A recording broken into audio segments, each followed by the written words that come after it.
வணக்கம். மகிழன் செய்திகள். இன்றைய முக்கிய செய்திகள். பெண்களை தாக்கும் கர்ப்பப்பை வாய் புற்றுநோயை தடுக்கும் வகையில் 14 வயதுக்கு மேற்பட்ட சிறுமிகளுக்கான இலவச HPV தடுப்பூசி திட்டத்தை புதுச்சேரியில் கவர்னர் கைலாஷ்நாதன் துவக்கி வைத்தார். இந்திய அளவில் பெண்களிடையே இரண்டாவது பெரிய பாதிப்பாக கருதப்படும் கர்ப்பப்பை வாய் புற்றுநோயை ஒழிக்க பிரதமர் மோடி ராஜஸ்தானின் அஜ்மீரில் இத்திட்டத்தை நேற்று காலை துவக்கினார். அதன் தொடர்ச்சியாக புதுச்சேரியில் இம்முகாம் துவங்கப்பட்டுள்ளது. தனியார் மருத்துவமனைகளில் ஒரு டோஸ் ரூபாய் 4000 வரை விற்கப்படும். இத்தடுப்பூசி தற்போது அரசு மூலம் தகுதியுள்ள அனைத்து சிறுமிகளுக்கும் இலவசமாக வழங்கப்படுகிறது. 14 வயது முதல் 15 வயதுக்குட்பட்ட சிறுமிகள் இந்த தடுப்பூசி முகாம்கள் 3 மாதங்களுக்கு அனைத்து அரசு ஆரம்ப சுகாதார நிலையங்கள் மற்றும் சமுதாய நலவழி மையங்களில் அனைத்து வேலை நாட்களிலும் காலை 9 மணி முதல் மதியம் 1 மணி வரை தடுப்பூசி இலவசமாக வழங்கப்படும். 3 மாதங்களுக்கு பிறகு தடுப்பூசி வியாழக்கிழமைகளில் குழந்தைகளுக்கு வழக்கமாக வழங்கப்படும். இந்நிகழ்ச்சியில் சபாநாயகர் செல்வம், சுகாதாரத்துறை செயலர் சௌத்ரி முகமது யாசின், இயக்குனர் செவ்வேல், தேசிய சுகாதார திட்ட இயக்குனர் கோவிந்தராஜன், பொது சுகாதாரத்துறை துணை இயக்குனர் சமி முனிசா பேகம், குடும்ப நலவழித்துறை துணை இயக்குனர் ஆனந்தலட்சுமி, தகவல் கல்வி மற்றும் தொடர்பு திட்ட துணை இயக்குனர் ரகுநாதன், தேசிய நோய் தடுப்பூசி திட்ட துணை இயக்குனர் உமாசங்கர், மாணவர்கள் மற்றும் பெற்றோர்கள் என பலர் கலந்து கொண்டனர். இத்தடுப்பூசி மூலம் 99.7% புற்றுநோய் பாதிப்பை தடுக்க முடியும் என்பதால் தகுதியுள்ள அனைவரும் இதை பயன்படுத்திக் கொள்ளுமாறு கேட்டுக் கொள்ளப்பட்டுள்ளது. புதுச்சேரியில் மகளிருக்காக முதல் முறையாக நடத்தப்பட்ட southern princess league season 1 cricket போட்டியில் கர்நாடக மாநிலத்தைச் சேர்ந்த KIOCA பிரிவு அணி சாம்பியன் பட்டம் வென்றது. புதுவை மாநிலம் ஊசுடு பகுதியில் அமைந்துள்ள ஸ்ரீ லட்சுமி நாராயணா மருத்துவக் கல்லூரி ஸ்லிம்ஸ் கிரிக்கெட் மைதானத்தில் மகளிருக்கான southern princess league season 1 cricket போட்டி நடைபெற்றது. 23ஆம் தேதியிலிருந்து 28ஆம் தேதி வரை நடைபெற்ற மகளிர் கிரிக்கெட் போட்டியில் 6 அணிகள் பங்கேற்று சிறப்பாக விளையாடியது. அதன்படி புதுச்சேரியை சேர்ந்த மோகித் கிங்ஸ் மற்றும் யோகேஷ் கிரிக்கெட் அகாடமி ஆகிய அணிகளும், தென்னிந்திய மாநிலங்களைச் சேர்ந்த KIOCA மற்றும் KIOCB நைஸ் கிரிக்கெட் அகாடமி மற்றும் 22 யார்ட்ஸ் கிரிக்கெட் ஆகிய அணிகள் பங்கேற்று விளையாடியது. புதுச்சேரியில் முதல் முறையாக மகளிருக்கான 20 ஓவர் கொண்ட லீக் முறையில் நடத்தப்பட்ட முதல் கிரிக்கெட் தொடரான இந்த போட்டியானது கிரிக்கெட் உலகத்தில் சாதிக்க துடிக்கும் வளர்ந்து வரும் மகளிர் கிரிக்கெட் வீராங்கனைகளுக்கு போட்டி அனுபவத்தை பெறவும், அவர்களது திறமைகளை மேம்படுத்தவும், மகளிருக்கான சிறிய முறையிலான போட்டி வாய்ப்புகளை உருவாக்கி இளம் வீராங்கனைகளின் திறன் வளர்ச்சியை ஊக்குவிப்பது இந்த போட்டியின் முக்கிய நோக்கமாக அமைந்தது. இந்த போட்டியை யோகேஷ் கிரிக்கெட் அகாடமி நிறுவனர் யோகேஷ் ஏற்பாடு செய்தார். இந்த புதிய முயற்சிக்கு கிரிக்கெட் உலகின் பலரும் உற்சாகமான ஆதரவு வழங்கினர்.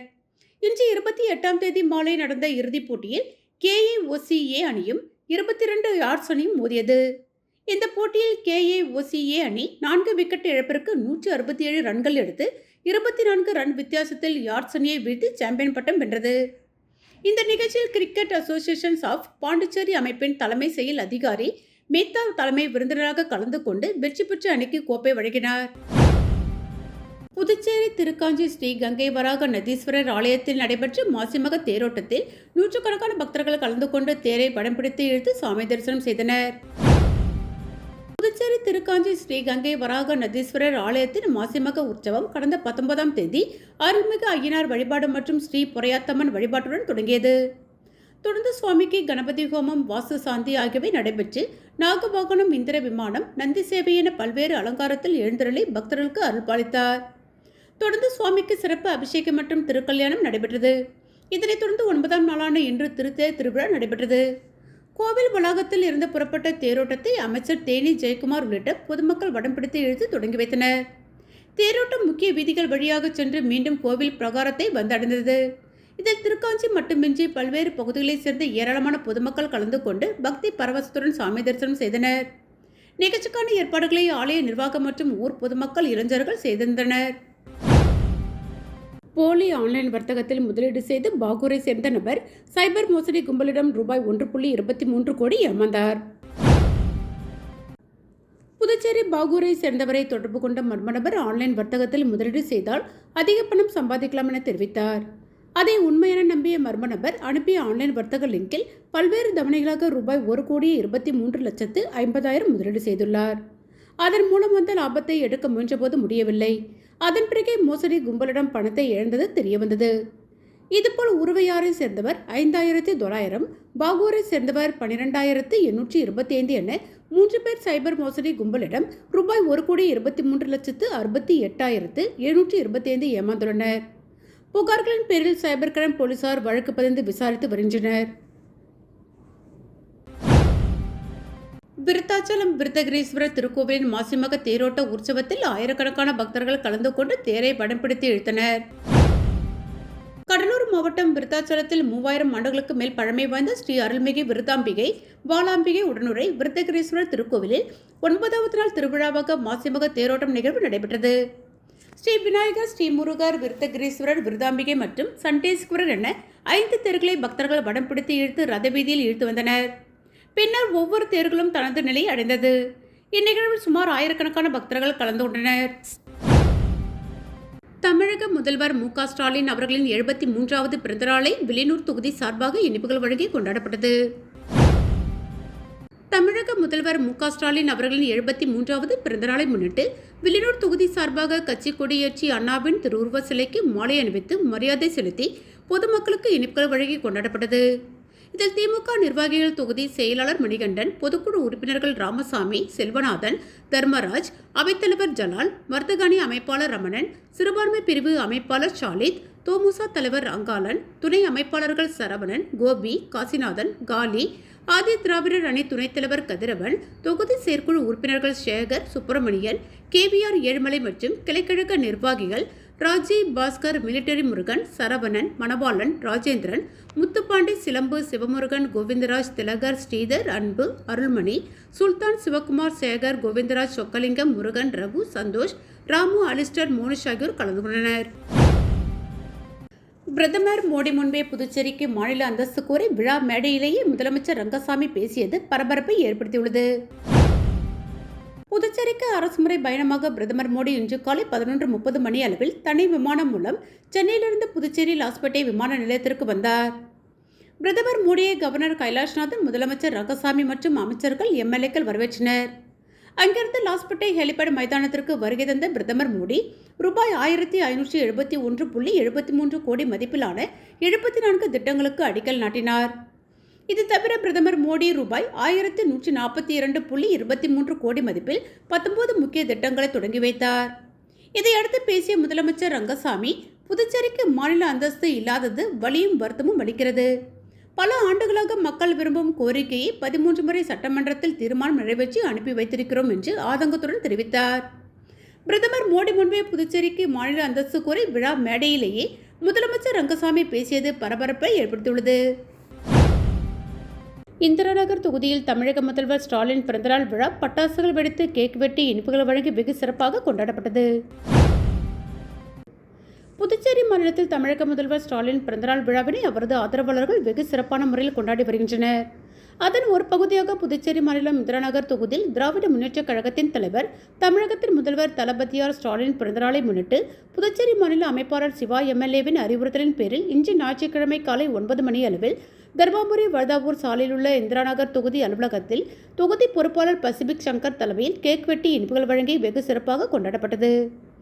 இந்நிகழ்ச்சியில் செல்வம் என்கின்ற கோதண்டராமன், தங்கதுரை, பிரபு, கார்த்திக், ராஜா, ஜெகன், விஜயராஜ், ரெங்கநாதன், கலியபெருமாள், செங்கேனி, குப்பன், வீரப்பன், சண்முகம், நடராஜன், நெப்போலியன், கமலக்கண்ணன், சுந்தரமூர்த்தி, சுப்பிரமணி மற்றும் கட்சி நிர்வாகிகள் பலர் கலந்து கொண்டனர். புதுச்சேரியில் நடைபெற்ற அரசு விழாவில் பங்கேற்ற பிரதமர் நரேந்திர மோடி சுமார் 1571 கோடி மதிப்பிலான நலத்திட்டங்களை தொடங்கி வைத்து காங்கிரஸ் மற்றும் திமுக கட்சிகளை கடுமையாக விமர்சித்து பேசினார். புதுச்சேரிக்கு அரசுமுறை பயணமாக தனி விமானம் மூலம் வந்த பிரதமர் மோடி ஆளுநர் கைலாஷ்நாதன், முதலமைச்சர் ரங்கசாமி மற்றும் அமைச்சர்கள், MLAக்கள் வரவேற்றனர். அங்கிருந்து லாஸ்பேட்டை ஹெலிபேட் மைதானத்திற்கு வருகை தந்த பிரதமர் மோடி ரூபாய் 1571.73 கோடி மதிப்பிலான 74 திட்டங்களுக்கு அடிக்கல் நாட்டினார். இது தவிர பிரதமர் மோடி ரூபாய் 1142.23 கோடி மதிப்பில் 19 முக்கிய திட்டங்களை தொடங்கி வைத்தார். தொடர்ந்து விழாவில் பேசிய அவர், மத்திய அரசும் யூனியன் பிரதேசமும் இணைந்து செயல்பட்டால் எப்படி வளர்ச்சி அடையும் என்பதற்கு உதாரணம் புதுச்சேரி மாநிலம்தான். புதுச்சேரியில் தனிநபர் வருமானம் உயர்ந்துள்ளது. புதுச்சேரி உள்கட்டமைப்புகள் மேலும் வலுப்படுத்தப்படும். புதுச்சேரியில் காலி பணியிடங்களை நிரப்ப நடவடிக்கை எடுக்கப்பட்டுள்ளது. எலக்ட்ரிக் வாகனங்கள் நமது வாழ்க்கையில் முக்கிய அங்கமாக மாறியுள்ளது. புதுச்சேரி போன்ற சுற்றுலா முக்கியத்துவம் வாய்ந்த மாநிலங்களில் மின்சார பேருந்து முக்கியம். மருத்துவ சுற்றுலாவின் முக்கிய தலமாக புதுச்சேரி மாறியுள்ளது. கடந்த காலங்களில் காங்கிரஸ் கட்சி புதுச்சேரி தனது தனிப்பட்ட குடும்பத்தின் ATM போல பயன்படுத்தியது. ஊழலும் நிர்வாக சீர்கேடு மட்டுமே மிஞ்சி இருந்தது என குறிப்பிட்டார். காங்கிரஸ் மற்றும் திமுக ஆகிய கட்சிகள் புதுச்சேரி முன்னேற்றத்தை தடுக்கும் வேக தடைகளாக மட்டுமே இருந்துள்ளன. அவர்களின் ஆட்சியில் மக்கள் மிகுந்த இன்னல்களுக்கு ஆளாகினர். முந்தைய ஆட்சிகளில் நிலவிய குற்றங்கள் அதிகரிப்பு மற்றும் அரசியல் குழப்பங்கள் புதுச்சேரி பின்னோக்கி தள்ளியதாக தெரிவித்தார். புதுச்சேரியில் காற்று மாசை குறைக்க மின் வாகனங்களின் பயன்பாடு அதிகரிக்கப்படும். 2047ஆம் ஆண்டிற்குள் புதுச்சேரி முழுமையாக வளர்ச்சியடைந்த மாநிலமாக மாற்ற வேண்டும் என்பது எங்களது இலக்கு. மருத்துவ சிகிச்சைகளுக்காக பிற மாநிலத்தவர்கள் புதுச்சேரி தேடி வரும் நிலையை உருவாக்கும் என்று பிரதமர் உறுதியளித்தார். ஊசுடு சட்டமன்ற தொகுதிக்குட்பட்ட கூடப்பாக்கம் பகுதியில் 2026 தேர்தலை ஒட்டி காங்கிரஸ் கட்சியின் மகளிர் ஆலோசனைக் கூட்டம் முன்னாள் சட்டமன்ற உறுப்பினர் கார்த்திகேயன் தலைமையில் நடைபெற்றது. ஊசுடு சட்டமன்ற தொகுதிக்குட்பட்ட கூடப்பாக்கம் பகுதியில் 2026ஆம் ஆண்டு சட்டமன்ற தேர்தலை ஒட்டி மகளிருக்கான ஆலோசனைக் கூட்டம் காங்கிரஸ் பேரியக்கத்தின் சார்பில் முன்னாள் சட்டமன்ற உறுப்பினர் கார்த்திகேயன் தலைமையில் நடைபெற்றது. இதில் கலந்து கொண்ட காங்கிரஸ் பிரமுகர்கள் பேசுகையில், எதிர்வரும் சட்டமன்ற தேர்தலில் ஊசுடு தொகுதியில் போட்டியிடும் காங்கிரஸ் கட்சியின் வேட்பாளரை அதிக வாக்கு வித்தியாசத்தில் வெற்றி பெற செய்ய வேண்டும் எனவும், இதற்காக ஊசுடு சட்டமன்ற தொகுதியில் உள்ள அனைத்து மக்களையும் சந்தித்து ஆதரவு திரட்ட வேண்டும் எனவும் எடுத்துரைக்கப்பட்டது. மேலும் இந்நிகழ்ச்சியில் காங்கிரஸ் வட்டார தலைவர்கள், மகளிர் அணியினர், மாநில தலைவர்கள் மற்றும் ஊசுடு சட்டமன்ற தொகுதியை சேர்ந்த அனைத்து கிராம தலைவர்கள், செயலாளர்கள் மற்றும் காங்கிரஸ் கட்சி நிர்வாகிகள் உள்ளிட்ட அனைவரும் கலந்து கொண்டனர். நிகழ்ச்சியின் இறுதியில் விழாவில் கலந்து கொண்ட அனைவருக்கும் பரிசு பொருட்கள் வழங்கப்பட்டன. ஊதியம்பட்டு ஸ்ரீ காசி விசாலாட்சி சமேத ஸ்ரீ காசி விஸ்வநாதர் தேவஸ்தானத்தில் திருக்கல்யாண உற்சவத்தில் திரளான பக்தர்கள் கலந்து கொண்டு சாமி தரிசனம் செய்தனர். புதுச்சேரி மாநிலம் வில்லியனூர் கொம்புயின் ஊதியம்பட்டு பகுதியில் அமைந்திருக்கும் ஸ்ரீ காசி விசாலாட்சி சமேத ஸ்ரீ காசி விஸ்வநாதர் தேவஸ்தானத்தில் மாசிமக திருத்துவாரியை முன்னிட்டு மகா பிரம்மோற்சவ திருவிழா நடைபெற்று வருகிறது. இதில் கடந்த பிப்ரவரி 21ஆம் தேதி இரவு 7 மணி அளவில் கொடியேற்றும் விழா நடைபெற்றது. இதனைத் தொடர்ந்து சுவாமி ஒவ்வொரு நாளும் சிறப்பு வாகனத்தில் வீதி உலா நடைபெறுகிறது. இதில் 8ஆம் நாளான நேற்று காசி விசாலாட்சி சமேத காசி விஸ்வநாதர் திருக்கல்யாண உற்சவம் வெகு சிறப்பான முறையில் நடைபெற்றது. இதில் சீர்வரிசை தட்டுடன் பல்வேறு பூஜைகள் செய்யப்பட்டு திருக்கல்யாண சிறப்பான முறையில் நடைபெற்றது. இதனைத் தொடர்ந்து சுவாமி குதிரை வாகனத்தில் மின் அலங்காரத்துடன் வீதி உலா நடைபெற்றது. மேலும் நடைபெற்ற காசி விசாலாட்சி சமேத காசி விஸ்வநாதர் திருக்கல்யாண உற்சவத்தில் திரளான பக்தர்கள் கலந்து கொண்டு சுவாமி தரிசனம் செய்தனர். தொடர்ந்து விழாவில் கலந்து கொண்ட பக்தர்கள் அனைவருக்கும் அறுசுவை அன்னதானம் வழங்கப்பட்டது. நிகழ்ச்சிக்கான ஏற்பாட்டினை ஆலய நிர்வாக அதிகாரி மற்றும் ஊதியம்பட்டு ஊர் பொதுமக்கள் வெகு சிறப்பான முறையில் செய்து வருகின்றனர். இத்துடன் மகிழன் செய்திகள் நிறைவடைந்தன. நன்றி.